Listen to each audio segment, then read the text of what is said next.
Regarding basic hitting fundamentals, when you're getting ready to hit, you can't get too far down the line with hitting without getting a proper grip of the baseball bat.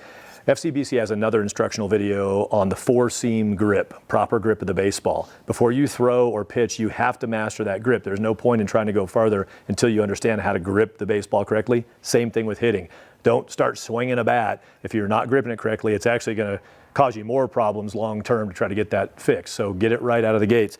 With proper bat grip and proper hitting, the basic building blocks, first and foremost, as we all know, you got to have a $1,000 bat. You can't hit great unless you have a really expensive bat. Get a decent bat. Get good at hitting with any bat. That'll serve you well down the line. Get a decent bat, especially as a young hitter, a beginning hitter, something you can handle.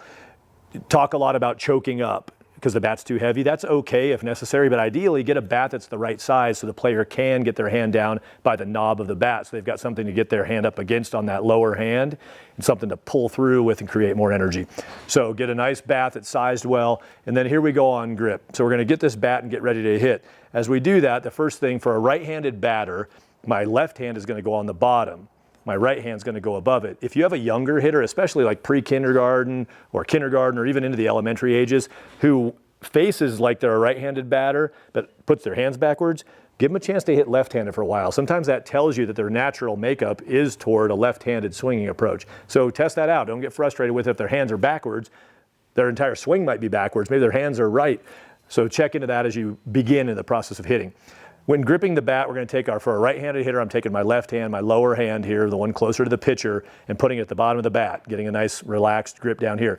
My upper hand, my top hand, I don't want it separated. We see a lot of hitters who have this break between their hands, a separation. It turns into kind of a chop swing. You don't want that gap. So you want this hand tucked up against the other hand, both hands making contact, not overlapped, but together.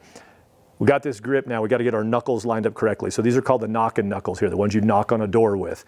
A lot of players tend to over-rotate their hands. You can't roll your wrist through and get the bat through properly when you do that. When you line your knuckles up as you swing, it lets your bat and your hands roll over and you can get all the way through your swing.